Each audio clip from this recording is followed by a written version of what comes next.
I'm E.G. Marshall. Welcome to the sound of suspense. Welcome to the fear you can hear. But mostly to the world of terrifying imagination. In the next 52 minutes, you'll hear a story about a girl with a most unusual talent. A talent for finding lost dolls or dead bodies. You may not be glad you met Iris Lloyd, but we don't think you'll forget her. Aunt Faith! Aunt Faith! I'm here! I'm here! Come and find me! Where are you? Oh, my poor darling! Where are you? Help me! Help me! It's so dark, and I'm afraid.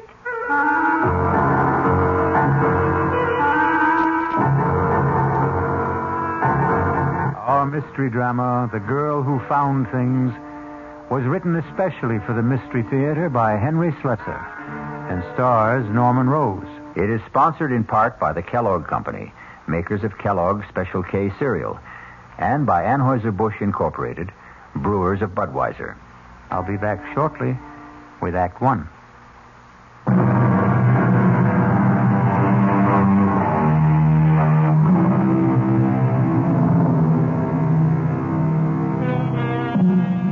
And now, Act One of The Girl Who Found Things.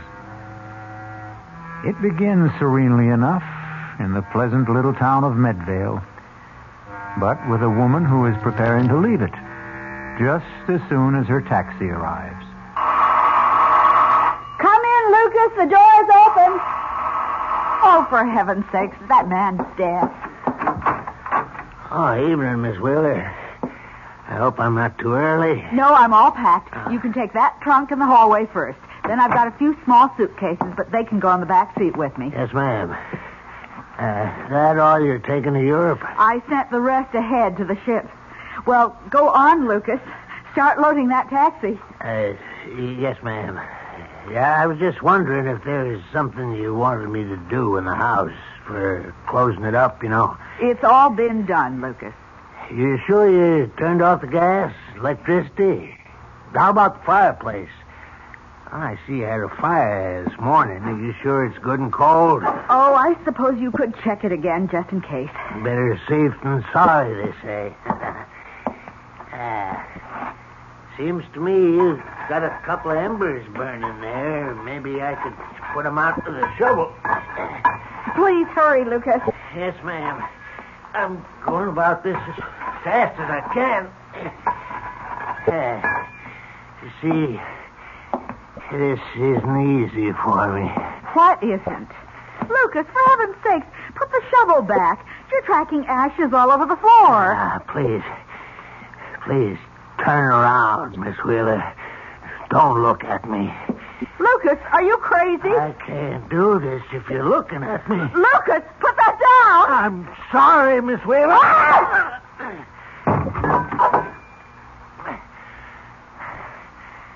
Had to do it, Miss Wheeler. I had to. Now I got to pick you up. Take you outside through the woods. That's where I got to bury you, Miss Wheeler.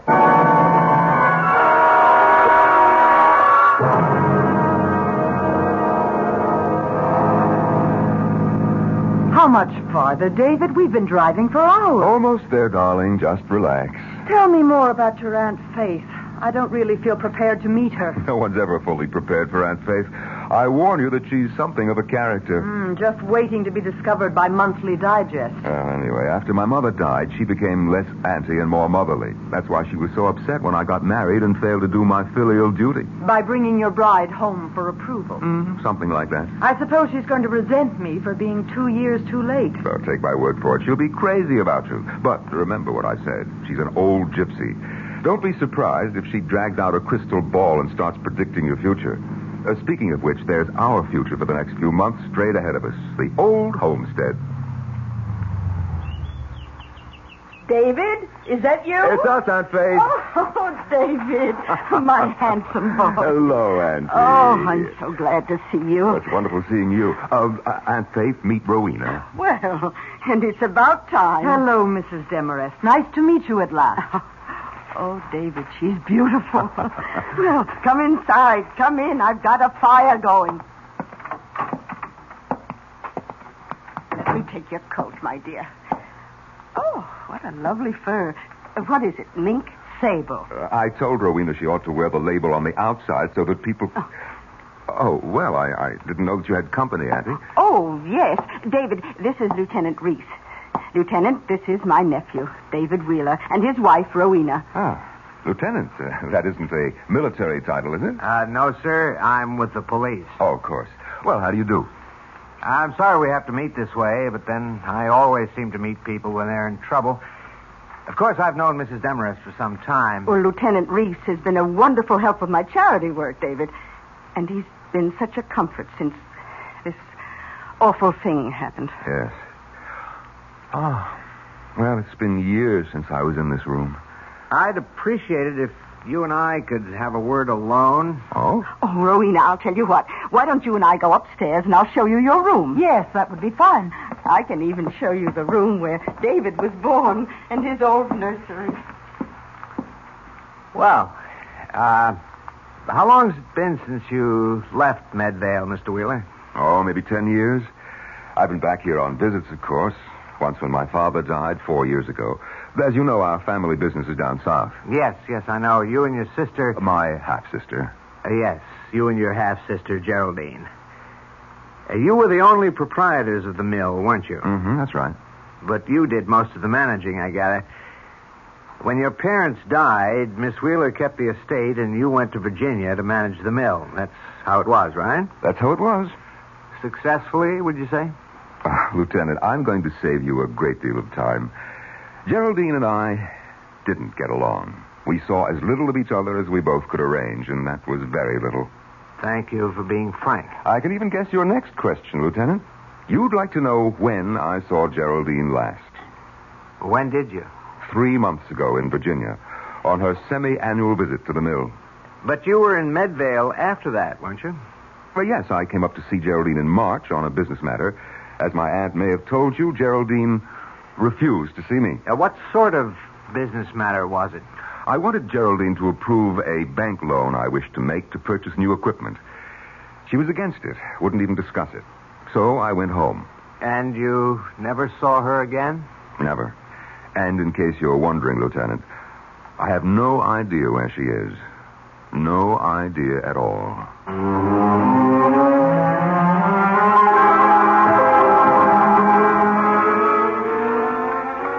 Sure you don't want some tea, Rowena? No, thank you, Aunt Faith. I'll stick to scotch. Oh, have some tea, darling. Auntie wants to read your future in the leaves. Oh, I wish I could read the future. Or rather, the past. You're thinking about Geraldine. I simply can't understand what became of her, David. She was all set for that trip to Europe. Some of her bags were already on the ship. You remember Lucas, the taxi driver? Oh, yes, of course. Well, he came out here to pick her up, take her to the station, but she wasn't here. She wasn't anywhere. Well, I suppose the police checked all the usual sources. Hospital, morgues, everywhere. Lieutenant Reese said anything could have happened to her. She might have been robbed and murdered. She might have lost her memory. She might even have... Well, this I'd never believe, but Lieutenant Reese said she might have disappeared deliberately with some man. I know what happened to her. Do you? She just left. She just walked out of this big, gloomy house and this crawly little town. She was sick of living alone. David, I have an idea about how we can find Geraldine. Really? I'm going to ask Iris Lloyd where Geraldine is. Ask who? Iris Lloyd. Now, don't tell me you've never heard of the child. For there was a story in the papers about her only 2 months ago, and heaven knows I've mentioned her in my letters 12 times. I remember. She's the one who's psychic or something. Some sort of orphan? Yes, Iris is a ward of the state, a resident at the Medvale Home for Girls. I've been vice chairman of the place for donkey's years. That's how I know her. Well, she's 16, David, and absolutely uncanny. And what makes her such a phenomenon? she's a seer, David. A genuine clairvoyant. Oh, not a medium at 16. Oh, no. I suppose you could call her a finder. She seems to have the ability to find things that are lost. People, too. How does she do it? I'm not sure Iris knows herself. The gift hasn't made the poor child happy. Such talents rarely do. You know, one day, the home had a picnic at Crompton Lake. They discovered an 8-year-old named Dorothea was missing. They couldn't find her until Iris Lloyd began screaming. Screaming? These insights cause a great pain. But she was able to describe the place where Dorothea could be found, where the girl had sprained her ankle. Oh, you're right, Auntie, darling. I don't agree with you. Let's just leave the search to the police. David, I've arranged with the home for Iris to spend some time with us. Are you serious? You invited that girl here? Well, she has to become acquainted with Geraldine's aura. Don't you see? The aura that's still in this house. Well, I won't have it. I'm sorry, Auntie, but the whole thing's ridiculous. Oh, I knew you would object, David, but I'm afraid I have to insist. We're picking up the girl this afternoon. Oh, really now, Aunt Faith? You understand, my dear, don't you? Yes, I understand, Mrs. Demarest. And I'm looking forward to meeting Iris Lloyd.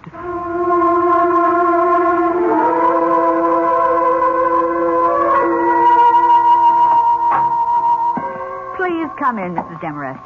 I suppose this is the nephew you told me about. Yes, sister. This is Mr. David Wheeler. David, this is Sister Clotilde, who runs the home. How do you do, sister? How do you do? In case your aunt hasn't told you, Mr. Wheeler, I'm not at all in favor of this move.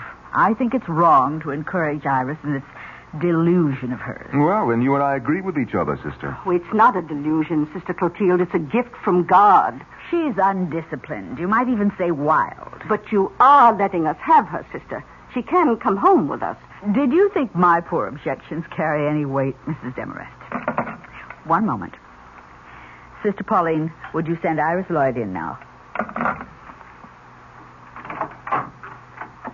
Shall I come in? Yes, Iris, come in. Iris, you know Mrs. Demarest. This is her nephew, Mr. Wheeler. Hello. Hello. You remember me, Iris. I've been coming here at least 3 or 4 times a year to see all you girls. Yes, Mrs. Demarest. Now, the directors have been good enough to let us take you home with us for a while. We need your help, Iris. We want you to see if you can find someone who is lost. Yes, Mrs. Demarest. I'd like to come home with you. I'd like to help you find Mrs. Wheeler. Oh. Then you know about my poor niece, Iris? The Secret Service couldn't have secrets here, Mrs. Demarest. You know how girls are. Well, I guess we can get started any time if Miss Lloyd is ready. Please call her Iris, Mr. Wheeler. Remember that you're still dealing with a child.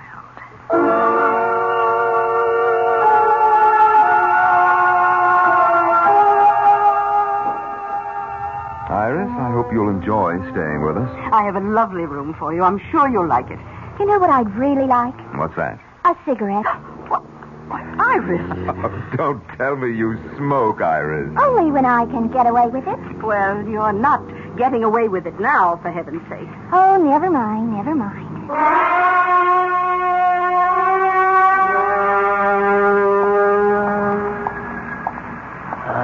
Hello there, Mr. Wheeler. Oh, Lucas. Well, how are you? How's the taxi business, Hey, could I talk to you a minute, Mr. Wheeler? No, Lucas, I'm sorry. I've got to get these groceries home. We have company for dinner tonight. She's at your place, ain't she? That girl. What girl? That Iris Lloyd. The girl who finds things. I'm afraid of her, Mr. Wheeler. I'm afraid she'll find out what we did. Shut up. Don't you ever say anything like that to me again. I'm scared, Mr. Wheeler. I'm telling you, that girl is peculiar. She knows what you're thinking, they say. She knows where you can find anything, even dead bodies. Get away from me, Lucas. I told you to keep away from me when I came here. Now, get away from my car before I run you down. But I'm scared. I'm scared of that little girl.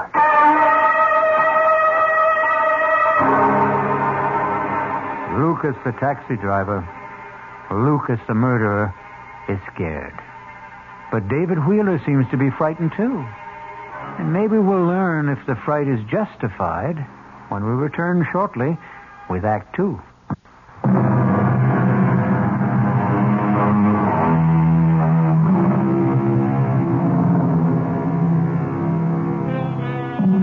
Now let's go back to the little town of Medvale for the second act of The Girl Who Found Things.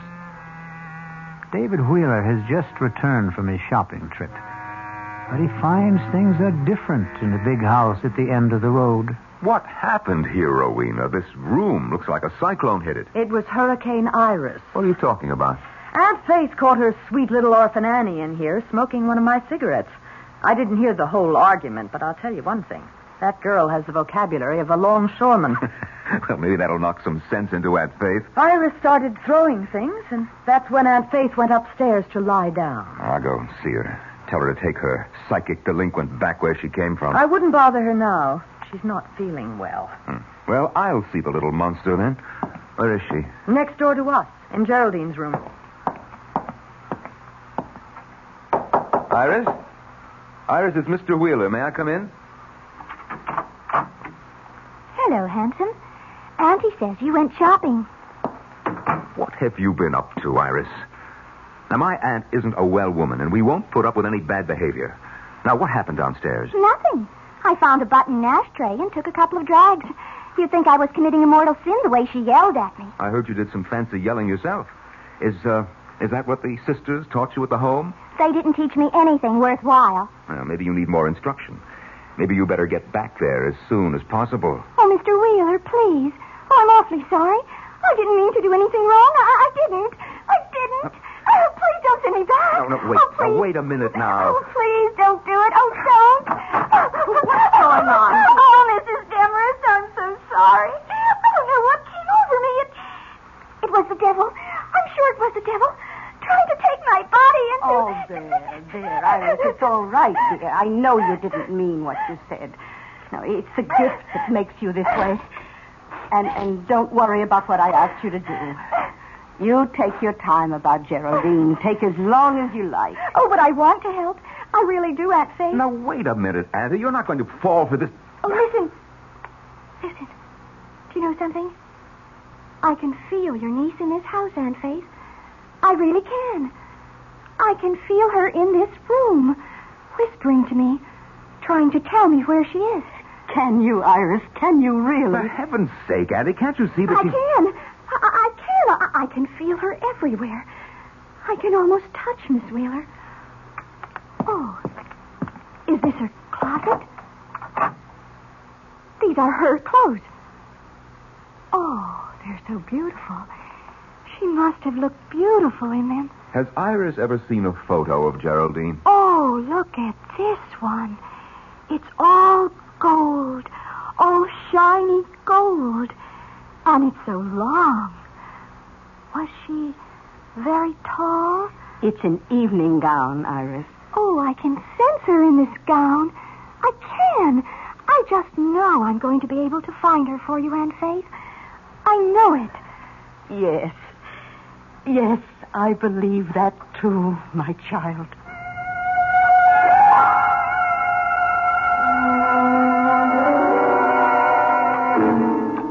Won't you have some more of the beef, Rowena? No, thank you. And we'd better save some for Iris. Something tells me that little girl has a very big appetite. Well, I wish she'd come downstairs. I told her dinner would be served at 7:30. Would you like me to go upstairs and see if she's all right? No. I'm sure she'll be down in a moment. You've really forgiven her completely, haven't you? Of course. Oh, you don't understand psychic personality, David. It wasn't her swearing at me this afternoon. It was this demon which possesses her. The same spirit that gives her the gift of insight. David, your fork. Take a look at what's coming downstairs in a gold lame evening gown. For heaven's sake. Hello, everyone. Iris, whatever are you wearing? You go upstairs and get that dress off. You have no right to wear my sister's clothes. Take it off. Why should I? You heard me. Get that dress back in the closet. I won't, Aunt Faith. No, I won't take it off. You know what I told you? I have to wear your niece's clothes so I can feel her aura. You're going to feel my foot in about 5 seconds if you don't go upstairs. Now everybody in this house hates me. Iris, don't. No, please don't cry. Oh, David, you shouldn't talk that way to the poor girl. I won't stay here. I won't help you find your niece, that's all. You can't do anything of the kind, and you know it. Iris, listen to me. Yes. Iris, you remember those things you did at the home? The way you found things for Sister Therese? Yes. Do you think you could do something like that again, right now for us? I don't know. I could try. Would you let her try, David? I don't know what you mean. Now, I want you to hide something or name some object you've lost or misplaced, perhaps somewhere in this house. This is silly. It's a parlor game. The least you can do is try it. All right. How do we play this game of hide and seek? David, what about the cat? The cat? You remember, you once told me about a wool kitten you used to have as a child. You said you lost it somewhere in the house when you were 5, and you were so unhappy about it you wouldn't eat for days. Well, that's 30 years ago, Rowena. All the better. All the better, David. Iris, do you think you could find it? Could you find David's claw kitten? Oh, I'm not sure. I'm never sure. Just try, Iris. We won't blame you if you fail. It might have been thrown out ages ago, but try anyway. All right. I will. But you'll have to shut off the lights. And then what? Burn incense and chant? David, please, turn off the room. I'll do it. There, Iris. The room is dark enough, isn't it? Yes. It's dark enough when I close my eyes. What's she doing? Breathing, obviously. I think she's going into a trance. It's so hard to know if she's faking or not, isn't it? Not for me, darling. She isn't, David. I know she isn't. She's in a genuine trance. Listen. Hot. Oh, it's so hot. She's sweating. So hot. She isn't faking that, David. Oh, so hot back here. Oh, please. Oh, please. Kitty is hot. Hot Kitty is hot. Kitty, she could be talking about the wool cat. Well, what if she is? Oh, please. Please, somebody. Help. Help Kitty. Help her. Please help Kitty.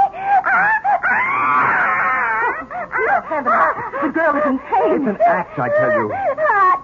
Behind the stove. So hot. Kitty, so hot. Behind the stove, is that what she said? Iris, darling, are you all right? David, turn on the lights quickly. Oh, Auntie, it was all gibberish. Rowena, it's just nonsense. You're so stubborn, David. Well, she said it clearly. The kitten's behind the stove. Well, you probably stopped it when you were a little brat of a boy. We could find out, couldn't we? Is the same stove still in the kitchen? I suppose so. There's a microwave oven, too, but they've never moved the old iron monster. Let's look, David, please. I can't feel anything behind here. Well, try the other side, David. Oh, this is ridiculous. Well, look, my hands are getting filthy. Here, use this ladle. But it's no use, Rowena. It simply can't. It can't. David, what is it? Did you touch something? Huh? Oh, yes. Something. I don't know what. Well, can you get it out? Well, yes, I think so. Oh, good Lord. David! It's a cat. A wool cat. Yes. It's so filthy and old, but it's still a cat, isn't it? Is it the one you lost? Is it? Yes, it's the one. David, you look so strange. You look frightened.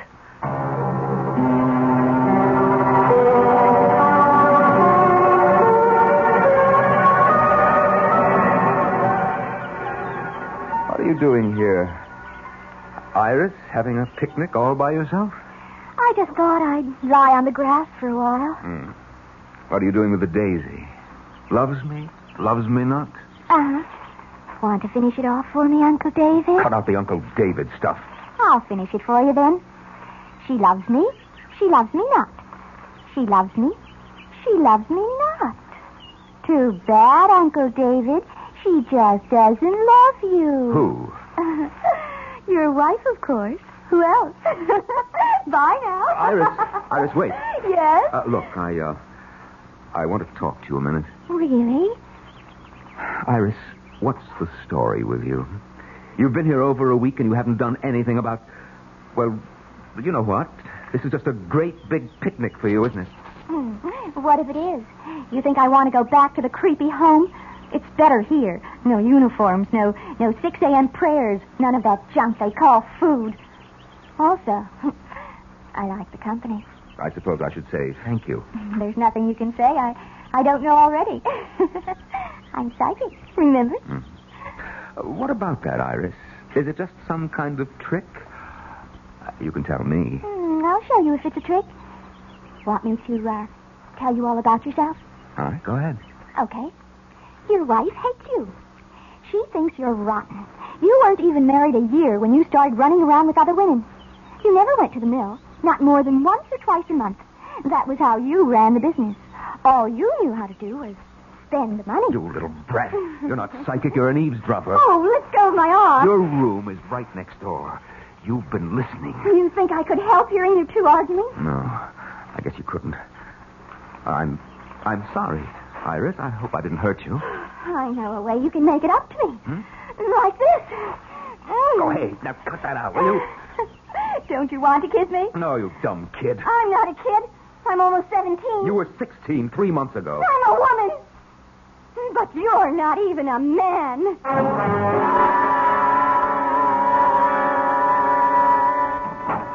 David? Yes, Auntie, it's me. Oh, did you call for a taxi? A taxi? No, why? Should I? Oh, I don't know, but Lucas's cab is in the driveway. He said he was waiting for you. Lucas? Well, I'd better go and see what he wants. Dinner will be ready around 7, David.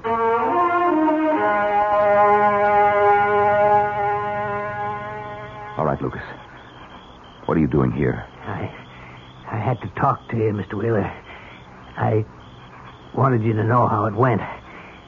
I did what you told me, exactly like I said. I hit her clean. She didn't hurt a bit. No blood. All right. I don't want to hear about it anymore, Lucas. I'm satisfied. And you should be, too. You got your money. Now forget about it. I picked up Miss Wheeler and I took her out in the woods as far as I could. I dug deep, Mr. Wheeler. I did a good job. I smoothed it over and spread them leaves so that nobody would guess it was there. Nobody except... Oh, so it's that girl you're still worried about. I heard awful funny things about her, Mr. Wheeler. About her finding things. Finding that little girl that fell near Crumpton Lake. Maybe she can see right into your sister's grave. Iris Lloyd won't find her. Nobody will. But she's right behind the house, Mr. Wheeler. She's so close. Right in the woods. You've got to forget it, Lucas. Like it never happened. My sister's disappeared, and she's not coming back. As for the girl, don't believe what you hear. Nobody can see into a grave, Lucas. Nobody.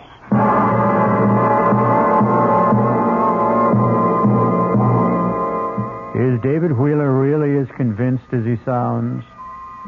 Or can Lucas detect the doubt in his voice and the fear in his eyes? We'll learn more about the girl who found things when we return shortly with Act 3.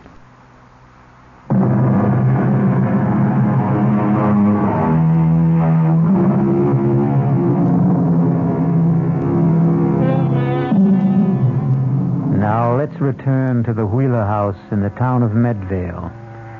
A house filled with people waiting for a psychic revelation from the girl who found things. But that revelation appears to be very slow in coming. That girl has been here for how long? 2 weeks? It seems like 2 months. And she hasn't done a thing but enjoy herself. David, what's the point of our staying on? You said you had some affairs to settle. You don't seem to be conducting any business at all. Well, I haven't been in the mood for business. That's nothing very new, is it? How long are you going to keep that light on? I'd like to get some sleep. If you think Iris Lloyd is indulging herself, what about you? Shh, be quiet. I told you that she can hear every nasty little quarrel in this room. That's why I asked for a truce. Well, she doesn't have to eavesdrop, does she? Can't she read minds? Well, she's not the only clairvoyant around here. I can read her mind, too. Well, she's a child, for heaven's sake. She's in love with you. Of course, there's a minor obstruction in her plans, a small matter of your wife. But then I've never been much of a hindrance to your romances, have I? I thought you agreed to that truce. You are a pacifist, David. That's part of your charm. That's why you came up here in March, wasn't it? To make peace with Geraldine. I came here on business. You came to keep Geraldine from sending you to prison. That was the business. You know nothing about it. I have eyes, David. I know you were taking money from the mill. Too much money. Geraldine knew it, too. How much time did she give you to make up the loss? All right. If you won't let me get some sleep here, I'll sleep in the library. David?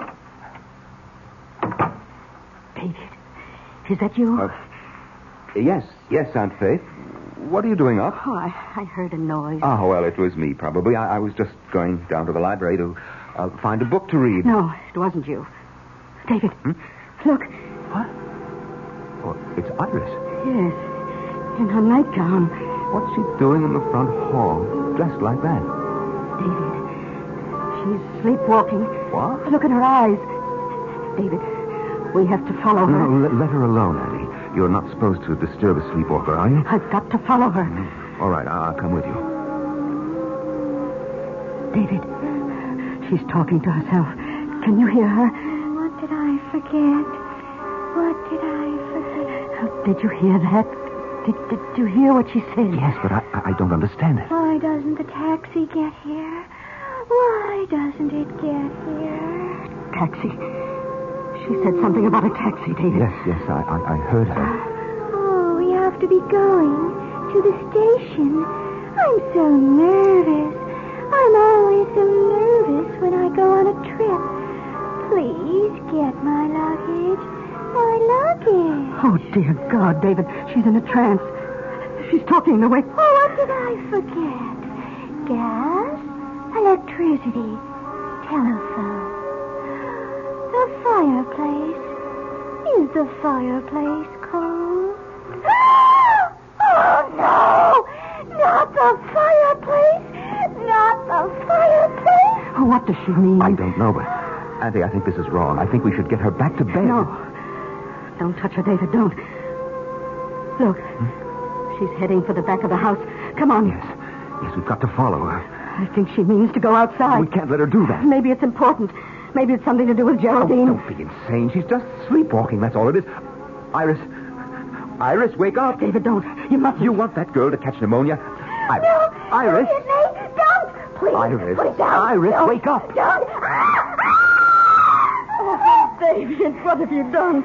You're not supposed to wake a sleepwalker. Everybody knows that. Let me go! Stop it. Oh, somebody! Stop it. Help me! Iris, Help me. Iris, it's only me, Iris. He's trying to kill me! He wants to kill me! No, darling, it's all right. It's only us. Wake up, I said, wake up. Oh, you poor child, you poor baby. Oh, David, that was a cruel thing to do. Oh, and Faye! Yes, Iris, I'm here. Oh, are you all right? Oh, yes. Yes, I'm all right now. Oh, I was so frightened for you, dear. Yes, but I'm all right. I think that I'm ready. Ready? What do you mean, dear? I think I can do it now. I think I might be able to tell you. You mean where Geraldine is? Yes, I think I can. Oh, David, we've got to call Lieutenant Reese. Reese? At this hour? I told him I would call him whenever Iris thought she knew something. I promised him I'd call. But it's almost midnight, Auntie. He'll come. I know he will. I'll telephone him myself. You take Iris to her room. Yes, all right. Come on, Iris. Yes, Uncle David.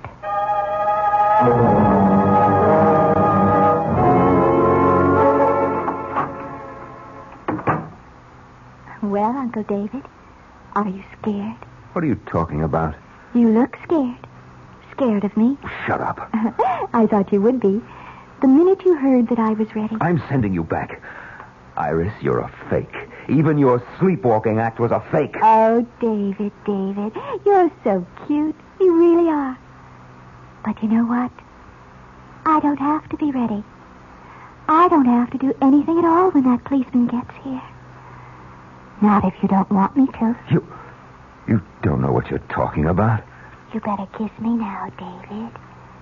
You better kiss me and make it really good.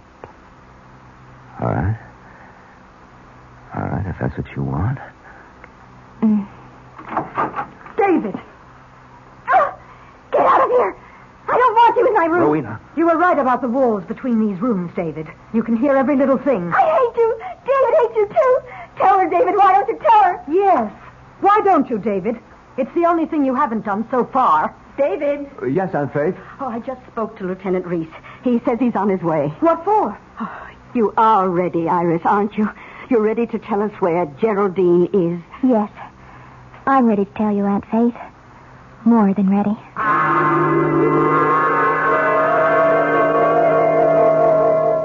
Are you sure she's all right, Mrs. Demarest? She looks awfully pale to me. Iris always looks that way when she enters the trance. It's a fraud, Lieutenant. The whole thing is a fraud. You mustn't be taken in. Well, I'm just trying to keep an open mind, Mr. Wheeler. Oh, it's startling. I think she's going to say something. Oh, no. Iris, look, you've got to stop this. That girl is working herself into some kind of fit. It's all her own doing, isn't it? Well, maybe Mr. Wheeler's right. The girl might do herself some harm. No, you must wait. Listen. Aunt Faith. Aunt Faith, I'm here. Aunt Faith. Come and find me. Oh, help me. It's so dark. Oh, won't somebody help me? Oh. It's Geraldine. Oh, dear Lord, it's her. Oh, where are you? Oh, Geraldine, my poor darling. Where are you? Help me. It's so dark. And I'm afraid. Where, Geraldine, where? Tell us where you are. Someplace far away. A place with ships.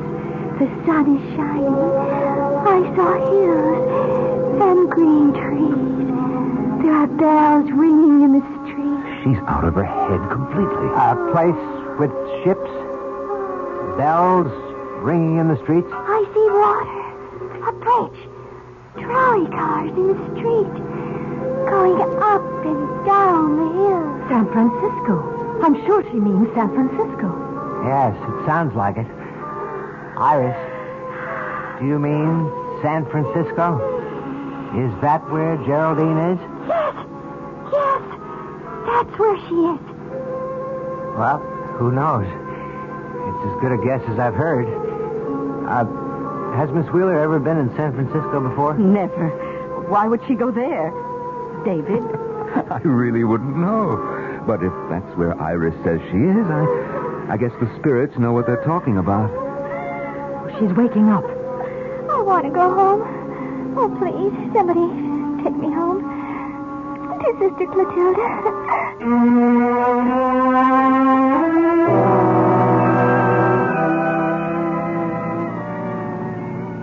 Well, your idea was a huge success, Auntie. But I can't say that I'm not glad to see little Iris back where she belongs. Yes, a poor child. It's the only home she knows. Now all the police have to do is find Geraldine in San Francisco, if she hasn't taken a boat to South America by now. I just don't understand it. It's not like Geraldine to run away without a word. Well, here we are, home again. Aren't you coming in, David? Oh, not just yet. I thought I'd go into town and pick up some champagne. I thought we'd celebrate a bit tonight.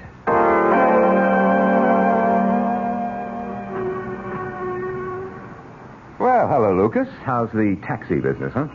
Could be better. You got any news for me, Mr. Wheeler? Oh, yes, Lucas. I've got good news. It's all over. Iris Lloyd is back at the Medvale School for Girls. Then she didn't know. She couldn't find out where that woman was. She didn't know, Lucas, just as I promised. I did the right thing. I know it was the right thing, Mr. Wheeler, but I didn't want to tell you. Right thing? What do you mean? Well, I figured that girl could tell if the body was buried right outside the house, but she'd never find it if it was someplace else, someplace far away. Lucas, what are you talking about? I went out into the woods last week and dug up that woman's body. I put it in that trunk of hers, Mr. Wheeler, and I sent it by train far away as I could. Too far away for that girl. Yes, sir. Excuse me, Mr. Wheeler. What? Lieutenant Reese. I wonder if we could have a talk, Mr. Wheeler? About what? We've received a telegram from the West Coast. The police out there didn't have any luck tracing your sister, but they did have a report on a steamer trunk. A trunk? It was in unclaimed baggage at the Southern Pacific Depot. It was shipped from Medvale only last week, and, well, it had Miss Wheeler's initials on it. No, it had more than that. So, can we go somewhere and talk about San Francisco?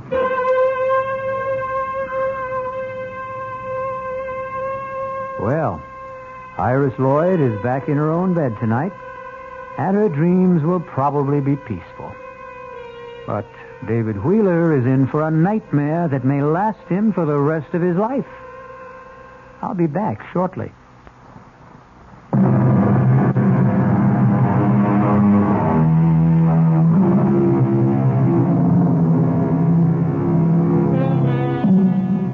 Do you think you have clairvoyant powers?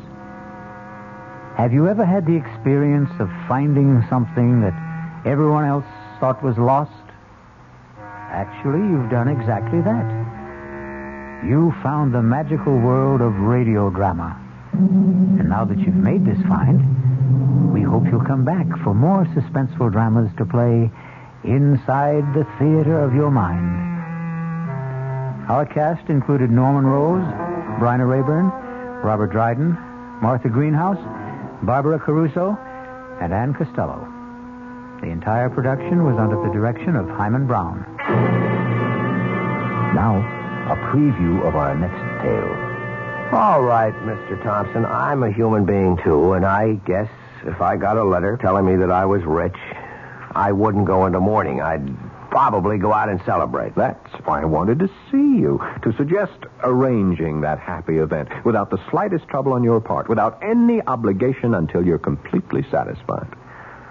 Now, in a short time, you'll receive another letter from Johannesburg informing you of the sad news that your cousin, Mr. Well, I still won't reveal his name. Let him remain anonymous. That'll make your decision a great deal easier, I'm sure. What decision? The decision to inherit his estate. This is E.G. Marshall inviting you to return to our Mystery Theater for another adventure in the macabre. Until next time, pleasant dreams.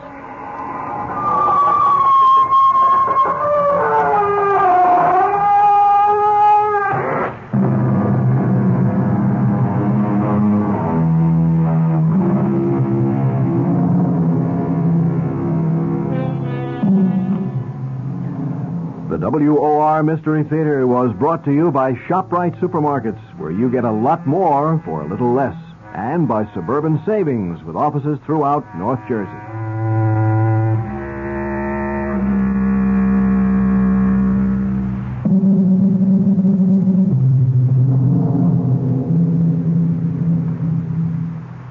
The preceding Mystery Theater program was furnished by the CBS Radio Network.